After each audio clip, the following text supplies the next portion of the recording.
Good afternoon. Welcome everyone to this event, Driving Curiosity Forward, a conversation about the Faculty of Engineering strategic plan. My name is Manjula Salvaraja, a Science 93, a Queen's Mechanical Engineering graduate, and now a national columnist to the CBC. I am so glad to be here today. Thank you all for joining us. Our conversation will be guided by questions that you, our alumni audience, have put forward prior to this discussion, and we will try to carve out some time at the end to take additional questions. Now, it's my pleasure to introduce Kevin Deluzio, Dean of the Faculty of Engineering. Good afternoon, Kevin. Hi there, Manjula. It's wonderful to be here with you. This is going to be a fun dialogue to talk about the strategic plan of the Faculty of Engineering. You know, this plan was, I think we started in the fall of 2000, and we had extensive consultations with over 2,000 members of our community, students, faculty, staff, of course. But we're here with the alumni today, and I want to say our consultant, when they reached out to alumni, they've never seen such a response as they did from our engineering alumni to engage with this plan and help direct it. So we're excited to share the details with everyone today. It's so wonderful having you all here. Well, I'll say before we get into that, there's something that crossed my Instagram today that I have to read out to you. So if any of you listening are not following this account, you're on social media, certainly follow Queen's Engineering social media handles. And this one, which is Queens_engineer on Instagram. And here's the announcement, Kevin, bear with me. Queen's University announces the appointment of Dr. Kevin Deluzio to a second 5-year term as Dean at the Faculty of Engineering and Applied Science. Hey, congratulations. Thank you very much. It's good. I guess this came out, and the release of this plan and the timing of the announcement were good. I'm thrilled and excited. It's funny, you mentioned Instagram. The students have started some very creative memes on this as well. The best one said, Deluzio signs for another 5 years. We couldn't let him go to free agency. They're very clever. So I won't point to the direction of the student memes, but you can find them on Instagram as well. Who says innovation is dead in Canada? There you go. Well, I saw that and I thought, well, good. I'm talking to the right person then. So. Now, to begin our discussion, we'll start with a brief introduction of a particular pillar of the plan, the research from curiosity to impact pillar. Let's hear more on it from Amir Pham, the Associate Dean, Research at the Faculty of Engineering and Applied Science. Hello, my name is Amir Pham. I'm the Associate Dean of Research for Faculty of Engineering, as well as a professor in the Department of Civil Engineering. I am proud to introduce the first pillar of the new strategic plan for Queen's Engineering, research from curiosity to impact. We are already leaders in research, but we need to continue to improve and to innovate. That's why we will increase the number of faculty members by 30% by the year 2026 through the creation of endowed chairs for teaching and research. We will also bolster the future of engineering scholarship by increasing our graduate student complements by 50% by the year 2026. This expansion will allow us to improve our impact on world-changing areas of research, including energy, sustainability, resilient infrastructure, climate change, biomedical technologies, and intelligent systems. The future of research is collaborative, and Queen's Engineering will invest in collaboration and research clusters.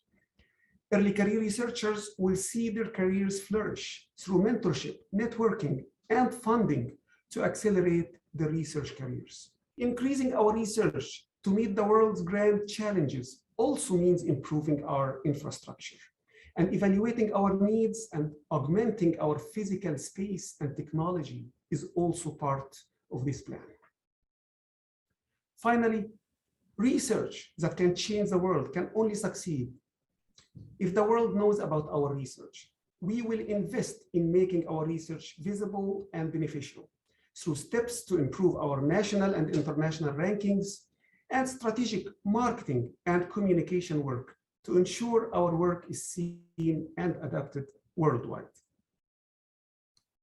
So this is fascinating. And I know that I'm going to point out a couple of things. There's a lot that we heard there, and I know that people have questions. I have a couple here as well. I'm going to mention that there is a chat window. So if you have any thoughts, comments, feedback, any other additional questions on what is being shared, please do pop it into the chat. And I will say again that the land which is now known as Queen's University is the traditional land of the Anishinaabe and the Haudenosaunee peoples. It is not just Queens that is situated on the Anishinaabe and Haudenosaunee land. The entire city of Kingston is on these lands as well. The Queens community is grateful for the opportunity to live, work, and play here. Kevin, I've got a couple of questions about research, and I'm going to start with the one of the ones that we had sent in here. Climate change is an issue of great importance, which will involve the expertise of those in the engineering profession. Are you planning to make it a focus of research going forward? I think the plan talks about research intensity and impact, growing those. That's the overall goal. I don't know that we speak to specific areas, but to your point, the research in sustainable development to deal with the effects of climate change is a real strength of what's going on at Queen's. And we're living in the effects of climate change right now. Our students are the ones that are going to be going on to solve these problems. And the example that comes to mind is that we think back to what happened in Vancouver this year, where they were cut off from the rest of Canada by major events, one, the fires, and then later during the flooding. And a neat project that we're doing right now is it's a $12 million project on resilient infrastructure. We have an incredible group out of civil engineering here to look at the coastal effects and developing resilient climate change. The vision of the project is to create global leading infrastructure to produce knowledge in the experts to help Canada lead in this time of climate change. But that's just one example. We have another really great strength at Queen's is the work we've been doing for over 15 years now in the area of nuclear materials. And this is becoming highly relevant now as we turn our attention to the need for small modular reactors to provide carbon neutral energy sources. So yes, this is the responding to these grand challenges, if you will, is an important priority of the faculty, both in terms of the research and how we support our students. And it's how we do that through research centers and institutes, how we provide the funding and the support to those researchers to make sure they can deepen their impact in those areas. So here's the next question. How much weight do you place on the international ratings of universities? This is important. Queen's graduates tend to send their nieces, their nephews, their family to Queen's. How will this plan improve Queen's Engineering's technical learning and results in Canadian and global academic rankings? Yeah, we can spend the rest of this session talking about the pros and cons of rankings and why they're the biases that exist in them and why they should be or not looked at. And the plain and simple matter is they do matter. In these days of the global reach of engineering programs, the global competition for engineering talent, people look to those rankings. So one of the more interesting areas that we've looked at, because some of the rankings are really biased towards size, so that makes it really hard. That's why, for example, the U of T's, the UBCs manage to maintain the topper end of that list, and it's hard to move them. And I want to draw your attention to the great impact we had in the Times Higher Education Impact Rate rankings, which these ones specifically rank universities on their impact on the UN SDGs. And Canada was first in Canada, Queen's was first in Canada last year and number 5 in the world. So this is an area where we can actually devote some of the work that we're doing on rankings that are sensitive to some change and sensitive to some areas of priority. But to get at some of the other rankings, the only way to really move in this area is to invest in research capacity, to grow our research capacity. in the past 5 years, I think we've grown 50% in our research funding overall. And the key to that has been hiring. Increasing faculty renewal is the engine of this. So we've hired something like 36 faculty members in the last 3 or 4 years. And as Amir mentioned in the plan, our plan is to grow the size of the Faculty of Engineering. That's the kind of the key piece of that. And the leverage that we have to do that, or one of the tools along that increase, is to do that through the chairs and professorships. I think 9 of the chairs and professorships we've added in the last 4 years have been funded through philanthropy. And that's an incredible way where we can research, we can increase, it has benefits all over to our research. It also has benefits to our teaching because it improves our student faculty ratio, gives faculty more time to develop to both research and teaching. So we really think this is the key area. And I can tell you that my colleagues around the decanal team at Queen's University, including the principal, are kind of laser focused on what we can do in this area. We just had a strategic planning meeting around these rankings and what can we do, because you need to be very thoughtful and intentional if we want to move in some areas of these rankings. And from Queen's Engineering perspective, the last few years has been positive in some of the moves that we've done in those rankings. It's interesting to see how much attention people pay to them, by the way. I always find that kind of fascinating to see how much time people spend combing through them. And by the way, the UN SDGs I'm sure people in the audience will know what they are, but they're the Sustainable Development Goals. Sorry. Am I right? Is that Yes. right? Yeah. So the 17 UN SDGs that were adopted by all member states of the UN in, I think it was 2015, World Hunger, climate action was in there, clean water, these kinds of really great challenges that we're working really hard at Queen's to turn our students' minds to. So we'll shift our focus to the next area of the strategic plan, the forefront of engineering education, which will be presented by current student Miranda Cherry. Oh gosh, Miranda's a star. My name is Miranda Cherry. I'm a current 4th-year student at Queen's Engineering. I'm also a proud member of both the Queen's Rocket Engineering team and the Queen's Indigenous Rocket Engineering team. I am pleased to introduce the second pillar of the new strategic plan for Queen's Engineering, the forefront of engineering education. Engineering education is ready for its next evolution, and students are looking forward to new challenges and opportunities. What we are taught and how we are taught it is what will inspire and empower us to tackle the world's grand challenge. As future engineers, we need to understand engineering's impact on people and how they live, as well as our natural environment and resources. We are creative problem solvers, potential inventors, entrepreneurs, and out-of-the-box thinkers, ready to seize the opportunities of tomorrow. We're being prepared for that world through initiatives like our distinctive paid internship program, as well as a plan to ensure all students benefit from job experiences and experiential leadership opportunities during our time at Queen's.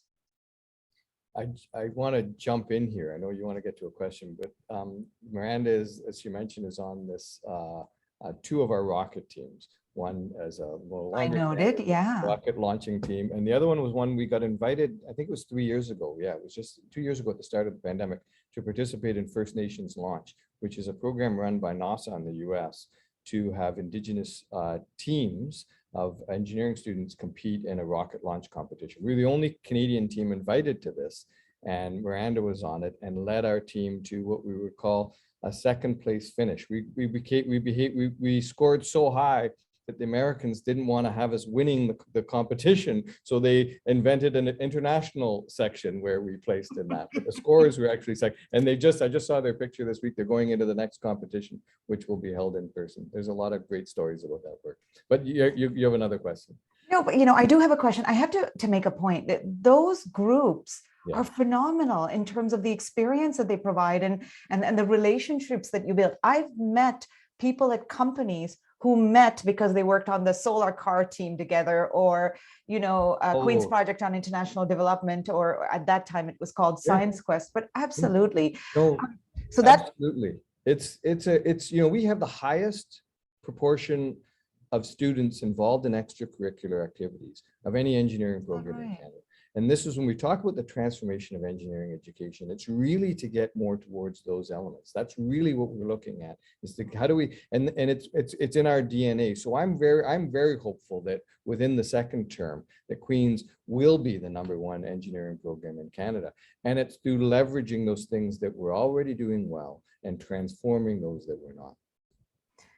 So that takes me to my next question. Some alumni have expressed that they've had a steep learning curve in their career after graduating from Queen's University, because historically, not all students have had access to industry practices. What plans are in place to provide today's students with relevant industry experience? This question and this idea has consumed, I think, my thoughts over the past 5 years.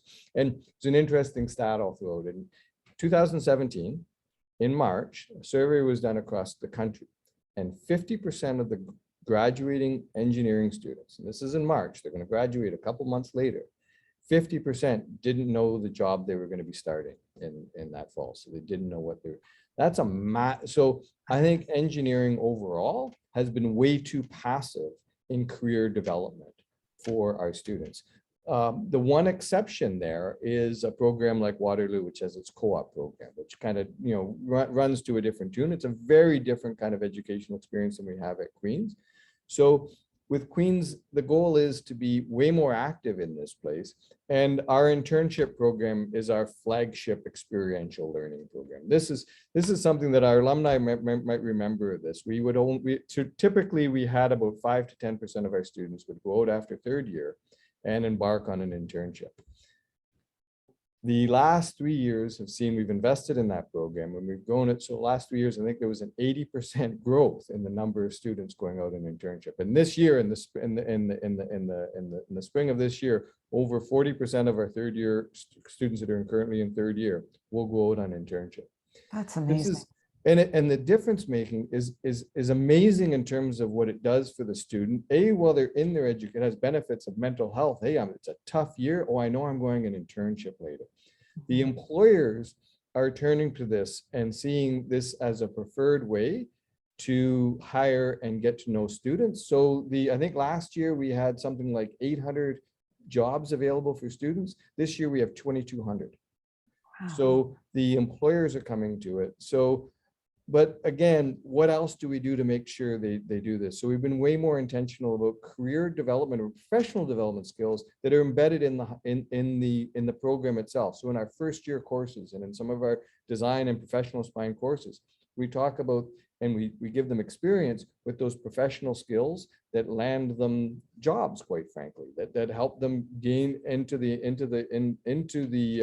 workforce a little more rapidly. We had a lot of data that drove this. We had data that says Queen's engineers outperform many a couple years in, but they start a bit slower.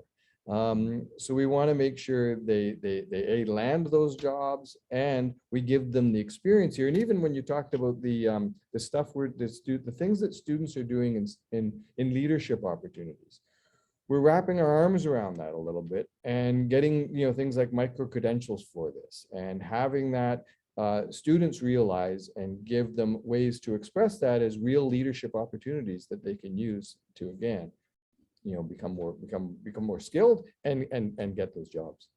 We have a question tied into all of that from chat. Sure. I'm I'm trying to ignore that so I can keep focused. Yeah. So let me, and that's my job. That's why they're here. Yeah. Let me ask this question. And I just want to say to the person that's asking the question, Jen, hey, Jen, because we were in school together. So it's a great question. And I just want to recognize that it's lovely. It happens to me all the time, Kevin. I think I've told you this, that I run into Queen's alumni. Either I interview them or I sit on boards with them. And it's just always lovely to have that kind of interaction. So Jen asked, what is Queen's doing to prepare graduates for jobs we don't yet know to exist, but will in the future? That's a great question. It's a fantastic question. So this is what gets me when I have conversations with some of our industry stakeholders. We'll say, we need students trained in this technology right now. This is the relevant technology that we need to get. Please, buy this equipment so the engineers will know how to do this. And we usually resist this a little bit because at the essence, we need to be training our students to solve problems of all kinds. We train an engineering student to be able to be a lifelong learner, so they can respond and get into the jobs that we don't know exist yet. So I think it's a lot of how we approach teaching and problem solving. And an example of that would be, we're doing more, and the plan has us to accelerate this, more kinds of active learning based problem solving. So instead of a professor lecturing from the front of the class, we have the students reviewing that material, doing what learning, because the materials are everywhere. We've got, even in the last couple of years, the amount of material that we've developed for learning. But what students need to be able to, the skill that we're trying to get them to learn is how to solve a problem. So they work in groups of small groups around tables where we flood the room with instructional developers and TAs and instructors to support the students in how to solve those problems. And if we give them realistic type problems to solve, not idealized kind of thing that you can kind of solve with a slide rule, but give them real good challenges to solve, then that student and that graduating student will have the ability to pivot and be able to learn new technologies and apply that skill in any of the given areas. But that's exactly the goal that we have underneath, that underpins our thoughts towards framing the undergraduate experience. Interesting. This next question I found interesting because I had the same one. This term, humanistic engineering, is used throughout the plan. Can you explain it in more detail? Yeah, it's good. So, you know, I think we talk about a human-centered approach to problem solving and creative design. But what does that really mean? In essence, it means one that incorporates the perspectives from the social sciences and humanities to solve problems. If we're framing the problems that our students and we need to solve around these grand challenges facing society, these challenges are inherently human.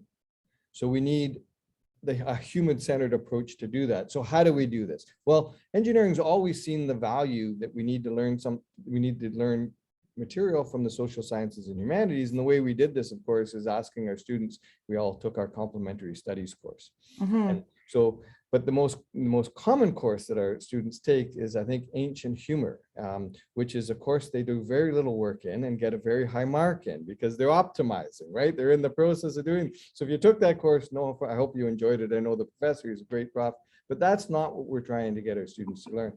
The best example that I have for this is what we're doing in a biomedical engineering course, where we've got biomechanical engineering students that are working together alongside students from physiotherapy, designing a solution for a member of our community that needs an assistive aid.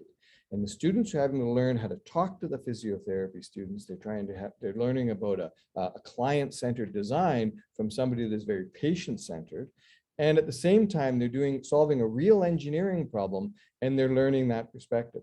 What if we did the same thing with our colleagues from the social sciences and humanities and philosophy? So we're designing a bridge, but working along, so we have an instructor from philosophy, perhaps in that course, students from that area, and now we're having the students not only look at the technical challenges of designing that bridge, but also in the social and social implications of that work. Where is it located? What is the local community? How do you do this? Because this is the work that we end up doing as engineers. You know, you think of the many engineering solutions that are designed for communities, and engineering doesn't have a great track record if you look at that. So a lot of times engineers have not done this well, and we think that getting that embedded in real intentionally and with deep impact into the program, that we can do it that way, rather than, for example, adding on more humanities courses that students need to take, because there just simply isn't room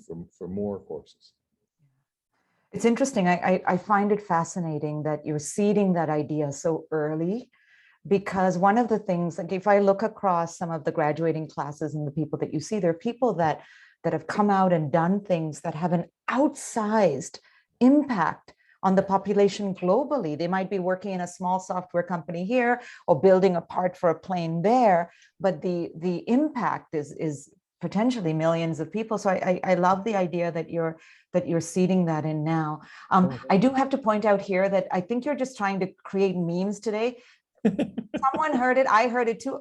Did you just say slide rule? Yeah. Where am I? Somebody's going to say it. I say it because if you look at our current first year courses, many of them are designed, the problems that we're solving, that we have our students solving, even some of them, are problems that could be solved on a slide rule. And what I mean by that is we're giving very really idealized problem. Now there is a role for the simplistic problems as you're learning a tool and getting it more complicated, but we're not taking advantage as much as we can of real world problems where students can implement the latest technology to really model out some of the higher level technical knowledge that we have at our fingertips. So that was the side comment towards the slide rule. Sorry about that. That's No what I worries. meant. It's started a whole The thing. memes are gonna go. I just have to. Brian Livingston says, "I remember slide rules." Oh, hi, Brian. He seems to have fond memories of them. His father, when he studied engineering at Queen's, had a slide rule. So there you go. There So it is, yeah. go off and make your memes now, is what I Yeah. say. Yeah. So I'm going to toss in a question before we get to the Yeah, next area of engineering from everyone that I've seen come up here that I think is a good question. Jeff asks, was wondering how these strategic priorities relate to or are influenced by the overall Queen's strategic plan. So this is a great question. Great question. So we were really fortunate. So I just did this presentation of the Queen's the engineering strategic plan to the Board of Trustees last Friday night to get them on board with this. And the comment was about how strongly they are aligned. The principal himself has called this the cornerstone for his model of reemerging, of changing culture, education, and research at Queen's. And so one of the reasons that if you look at the length of time that our strat planning process went on, it was really long. And one of the reasons was to align it with what was going on in the principal. So we were lucky enough to have the same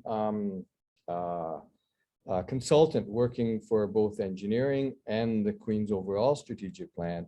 And then we made sure we were aligned along the way with ideas that were coming out and fed between the two of them. So we were really fortunate with the alignment. And of course, at the faculty level, they're way more specific than they would be, for example, at the university level. But there's great. It's nice to have the principal's endorsement and the harmony of our objectives, even our vision and mission. And especially to have the trustees say that, yes, these are aligned. Yeah. I do have this other question that I want to put to you too, that comes through the chat on this idea of humanistic. I knew this would come up. So Brian says, in my career, the importance of humanistic issues was substantial. I'm a firm supporter of it. However, what is the risk to the technical education if Queen's enforces the requirement for more humanities studies in the program? You know, that's, and I think I only hinted at it. You're exactly right, Brian, in the sense that that's one of the, there are other universities trying to do the same thing, of course. How do you do this? And if you load up the material, the students are going to break. And this is sometimes, you know, engineering professors and deans perhaps are our worst enemies in the sense of, oh, this is great, we need to add this. Oh, we need to add this material on. And the students' workload is so high right now that it is a constant worry of mine. I'm really looking at how do we reduce workload. I think it has a direct effect on mental health issues, and we can go down that route. So the way we need to do this is to incorporate into the kinds of challenges that they're solving. So moving to a model around problem-based learning, where they're getting the technical content at the same time as being exposed to the humanistic. We're not trying to change the students into a social scientist. We need them aware of the social science issues of some of those issues. So it's a bit of an awareness issue, and it's how to embed it within the current curriculum as opposed to adding a lot more curriculum to it. So great point. Great question. Thank you, Kevin. We will now move on to the Engineering for Everyone pillar of the plan, which will be presented by Chrisena Williams-Massey, team lead for Black youth in STEM? Hello, my name is Christina Williams-Massey, and I am the team lead for faculty's Black Youth in STEM program, a virtual club designed for children in the Kingston area in grades 1 through 8. We explore STEM education through fun, hands-on activities in a Black positive space. I am excited to introduce the third pillar of the new strategic plan for Queen's Engineering, entitled Engineering for Everyone. Rethinking engineering education means ensuring that everyone in our community is seen and represented. Equity is not a goal to be reached, but a mindset of permanent evolution that encompasses gender, ethnicity, race, and sexual orientation. Beyond making students empowered and welcome, diversity is essential to solving the complex problems of tomorrow. Inclusive, equitable, and expansive thinking that welcomes all backgrounds and perspectives is proven to be a better way to solve problems. The broader our community, the more effectively we can tackle the grand challenges of tomorrow. That's why we're building on our already successful diversification of our student body. Initiatives such as the Indigenous Futures in Engineering program, First Generation Pathways Initiative, institutional and student outreach initiatives will help us in these efforts. In an increasingly globalized world, championing diversity and equity also means being more competitive in attracting top minds to Queen's Engineering at the faculty, staff, and student levels. Diversity isn't an issue for some people. It is an issue for all people. Engineering for everyone is truly something that makes a difference at Queen's Engineering and will change how Queen's Engineering benefits the world. Thank you. That again was Christina Williams-Massey, the team lead for Black Youth in STEM. So I have a question here again that was sent in around this idea of engineering for everyone, this pillar. Kevin, what does the term diversity mean in the context of this plan? What measures will the faculty take to help ensure that they're in fact attracting highly qualified students and professors from systemically underrepresented groups? Yeah, this is the third pillar, but it's perhaps the most important. If we don't get this right, we're not going to get much else right in terms of, what is engineering at its core is designing solutions that meet society needs. Mm-hmm. And we need the diversity to reflect society if we're going to solve those needs. The words of one of our alumni who supported through a donation the chair for women in engineering. We began early discussions. He said to me very plainly that, well, my companies did better when I had a more diverse group around the board table. So therefore, and it goes, there's countless examples of this. One of the more recent ones is we have a camera in our boardroom that automatically identifies people, and the camera will move to the people, but it doesn't identify Black persons, right? When airbags were first designed, they ended up doing more damage to women of smaller stature than large men in the seat because they were designed to withhold them around male anthropomorphic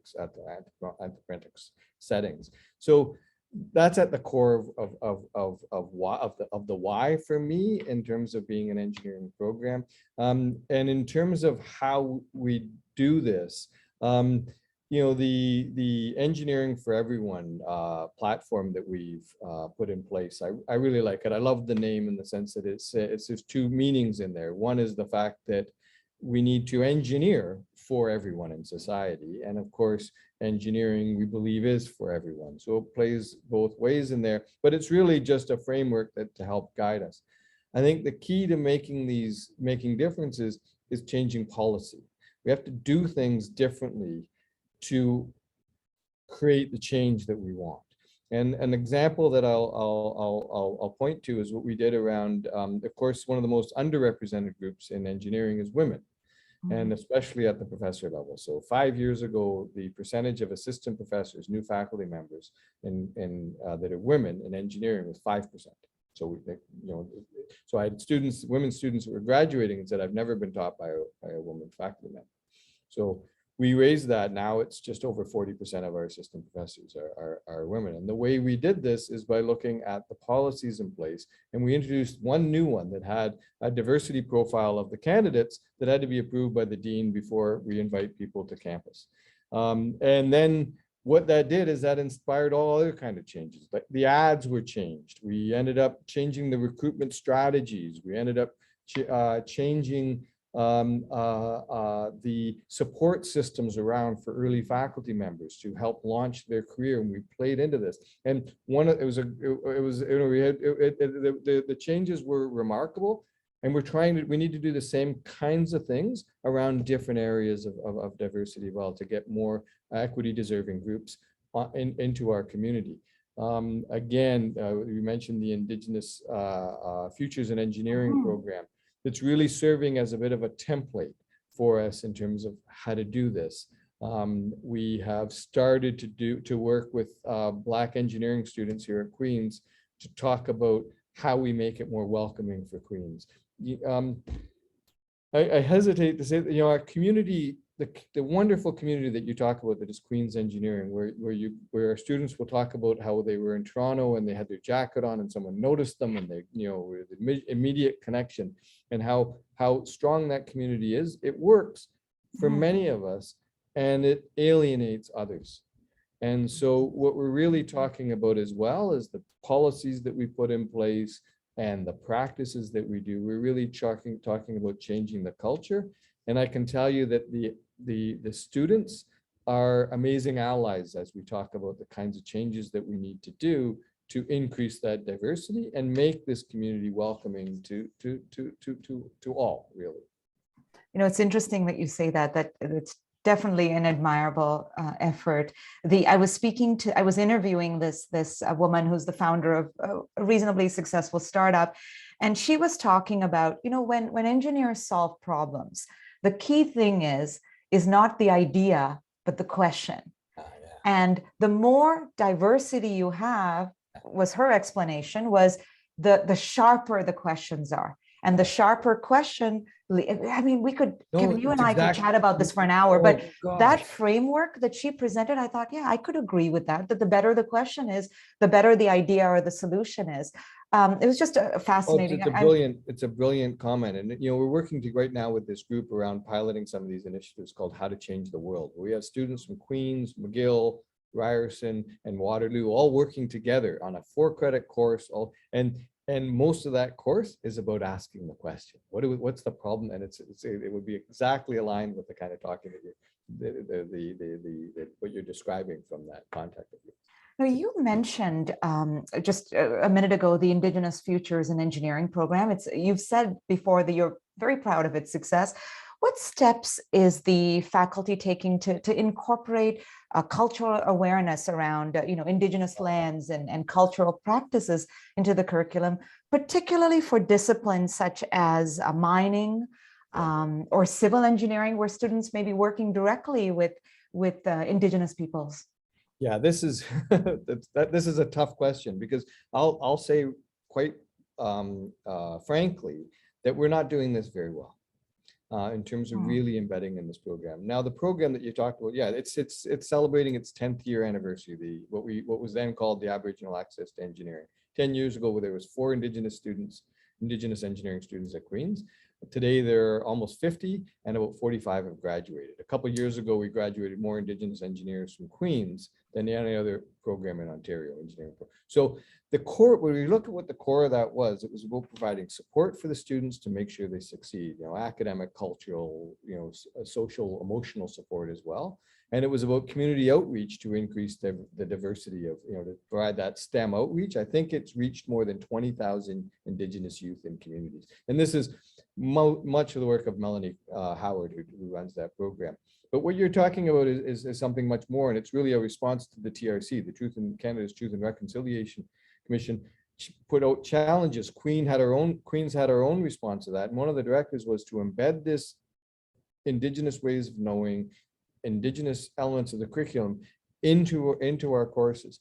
And there are some examples I can point to. In first year in our Earth Sciences program, for example, we do have, we bring in Indigenous engineering leaders as guest speakers. We talk about Indigenous way of knowing. We've done some great outreach activities where first-year engineers have worked with our local Indigenous community and down the road here in terms of solving an engineering problem, but really getting some cultural awareness. So there's some examples of doing that well. And again, I think you're right. In civil engineering in an upper year course, they've probably between civil engineering and mining engineering, they've provided leadership in introducing these elements into the upper year programming. But when I talk to my colleague deans across the country, we're all kind of struggling with this of how to do it well. And I think that's the real answer here is to do it collaboratively. So we're leading an effort right now from Queens, or in the process of that. I think the proposal's has the wet ink on it, to lead a process across Ontario to develop and guide the implementation of Indigenous content into engineering curriculum.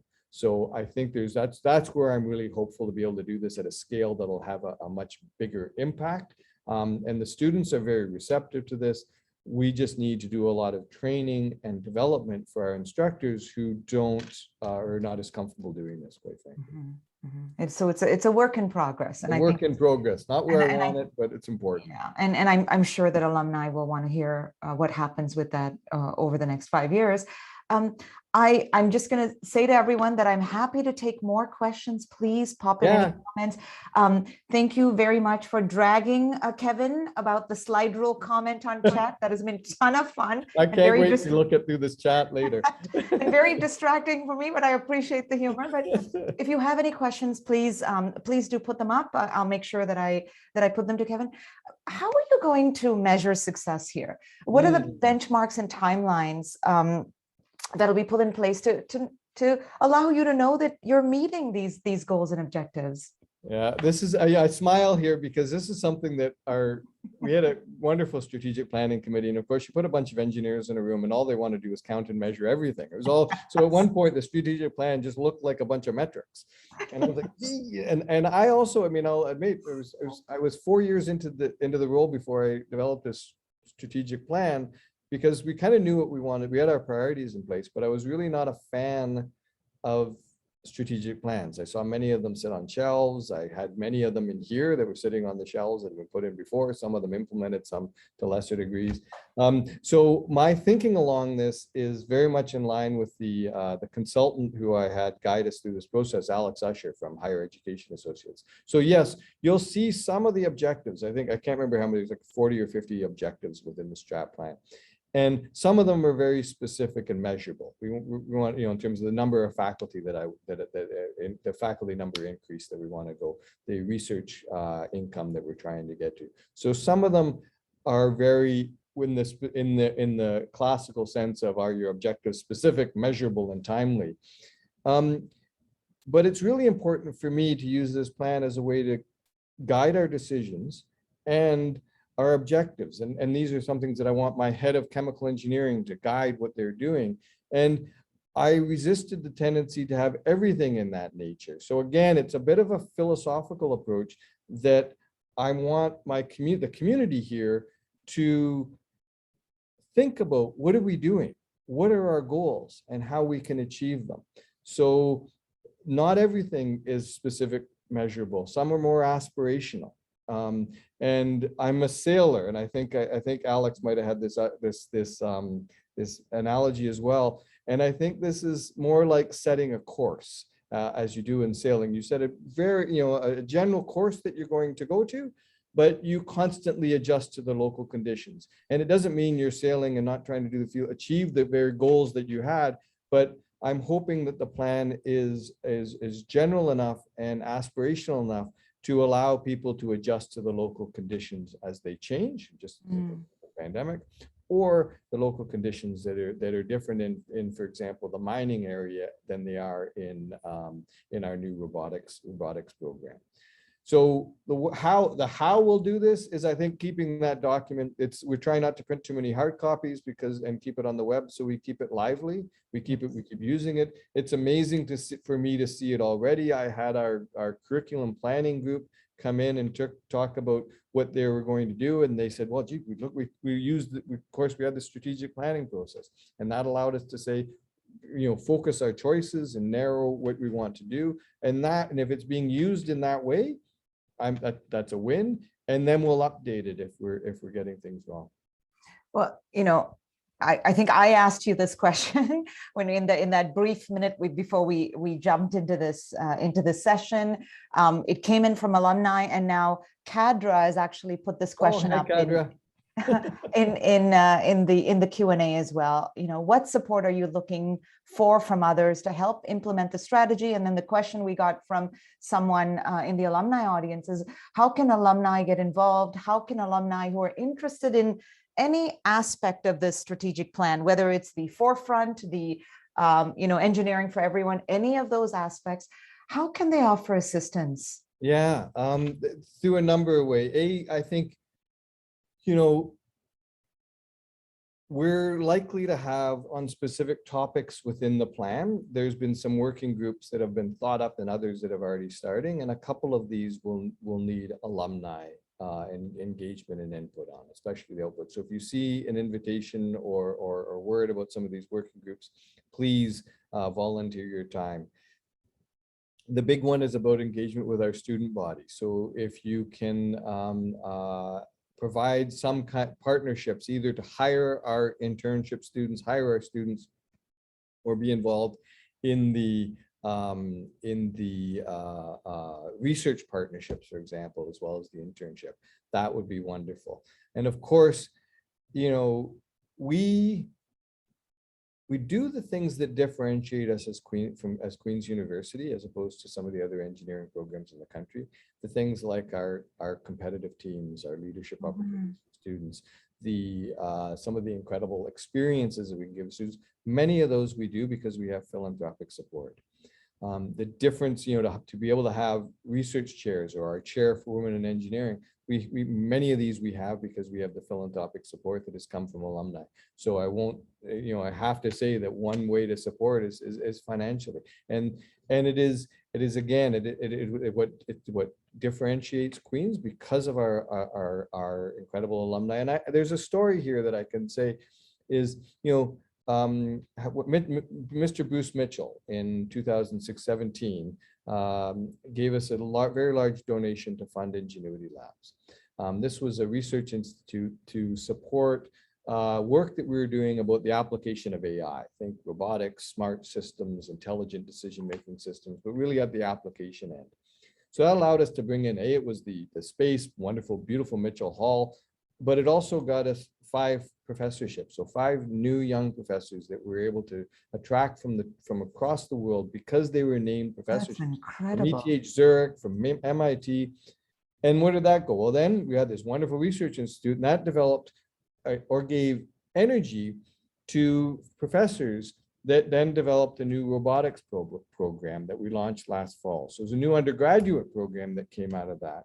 And the demand for this 50 spots in that program, I think we had over 1,000 applying for that. And the benefits just keep coming from that. Now, so the spillover effects of donations such as that, or any donation from alumni, is incredible. The amount of the way that I can support teams and student initiatives because I have the Dean's Excellence Fund means our students have experiences that really set them apart. And your ideas, alumni. I see some familiar names here. I've talked to many of our alumni over the last 5 years to continue to have that external focus, to remind us of not to be too navel gazing here at Queen's University, but to think of our students who are going to be making the impact in the world that so many of our alumni are. Yeah. Oh, there's a lot of ideas in there, and we're getting a couple more questions. So I'm gonna thank you, Kevin. Yeah. This is one from Norm. This is really important. I'm gonna get you to answer it in about a minute because I want to fit in one or two others. Sorry. But this is important, so take a little bit more time than that. What is the role of online education for Queen's Engineering?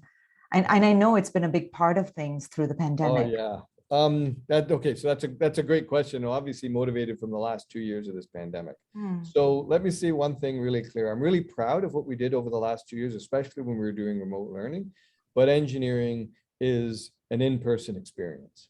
So it has to be done in person. That's why Queen's was one of the first universities 100% back last fall, because especially in areas like engineering, you need to be in the classes, you need to be talking, you need to have your hands on the labs, all of those things. However, we've learned a lot about how we can develop educational elements and provide learning opportunities for students that are not a student sitting in a lecture to deliver that content. We have, I would say it's the preeminent engineering teaching and learning team in the country here in Queens. And I'm not exaggerating. The size of the scale of it is large, but the expertise as well. So we've been able to develop incredible virtual, online tools that enhance educational learning. One of the coolest ones that I just saw a demo last week was a virtual reality implementation of a chemical processing plant, where you put the immersive goggles on and the students are able to walk in. And I remember it was myself. I got my first job out of Queens, and I was in DuPont here just down the road at a chemical processing plant. And I was like, oh my Lord, that's the size of these vessels? Because you see on a paper, they really is. So scale is so hard for them to understand. So one of the first experiences is just have the students walk around with this thing. Amazing. So I will say online learning to me means better tools to help enhance our students' learning. And some of those, yes, can overcome issues of accessibility. So there is absolutely a place for leveraging that technology and what we've learned in the last 2 years to really accelerate what we can do in the future, where we wouldn't have gotten that fast in this. So it definitely has a role. But God, I love having the students here in person. So we're not going to turn Queens into an online program. Well, it's interesting. It's interesting that you say that. I do think that there is something to the physical presence, but then there's also all of these new tools that we've realized. I mean, you and I were just chatting about this right before we jumped on, about how you love going to town halls, and alumni love meeting you at these physical town halls. But this here is also amazing. It gives access to so many people that wouldn't otherwise. So I understand that there's a hybrid approach and a hybrid lens that we have to take to things that we do in the future. I do have another question for you, again, possibly in a minute or so. And two, now they're coming in fast and furiously. And I just want to say that the person asking this is a Queen's engineer. You know her, Samantha. Samantha actually introduced me to my other half. So having said that, this better be a great answer, Kevin, when I ask this question. Pressure is on. So in regards to the education pillar, how are you thinking about innovation in the way Queen's offers its engineering degrees and multi-faculty degrees with engineering be an opportunity? So example, engineering commerce would be one example. Could a student stay on for a bit longer and integrate some additional business courses? Oh, this is neat. I know what she means. You know how you sort of extend on Totally.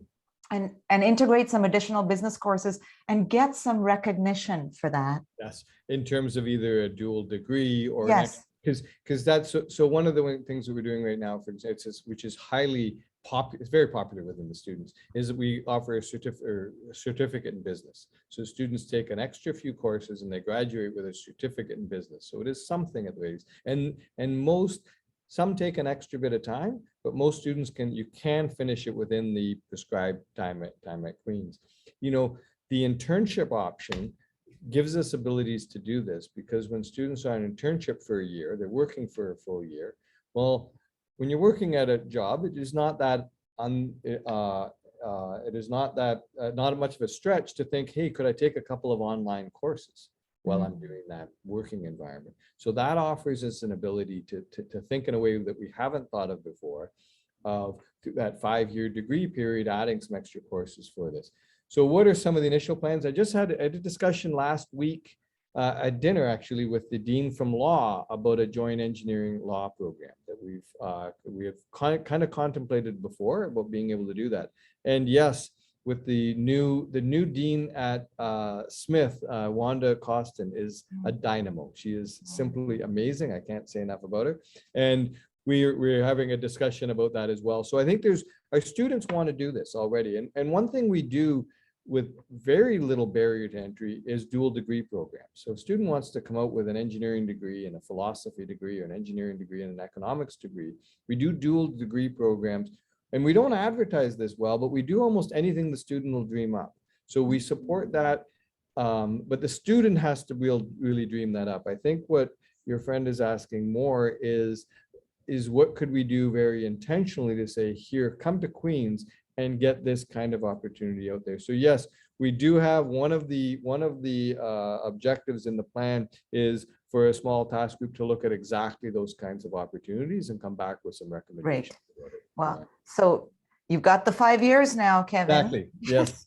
Here we are. If we don't get, we have the time, the endorsement. And you're going to be doing these town halls. So. I'm excited. I'm so honored to be able to lead the faculty for the next. So we're going to fit in one question because I super important.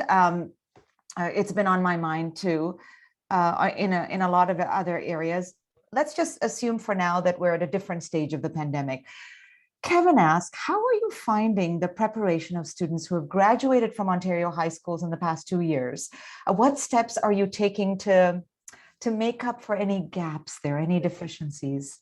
Yeah, if you're 1 minute, Kevin. If you're watching my face, you can see it. Yes. So do they have deficiencies? Yes. Are we measuring the deficiencies? Yes. How are we responding it? We're responding to it by providing bridging courses, free, really high quality online courses that bridge from high school to prepare students for first year engineering education in 3 areas: chemistry, math, and physics.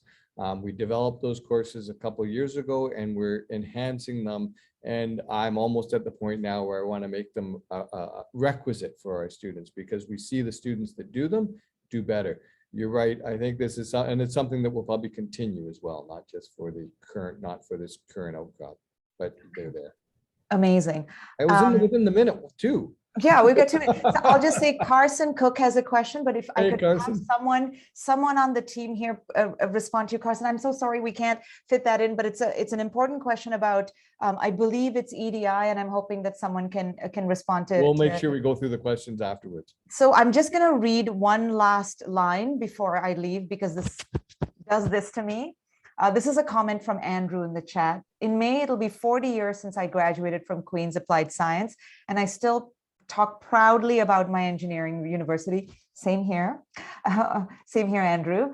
And what he just wants to say, before the session comes to an end, I want to say that everything I've heard here today, even about slide rules, tells me that my engineering university is in good hands and I can still be proud of you. It's a lovely comment. And there you go, Kevin. The weight, and a pleasant weight, is on your shoulders.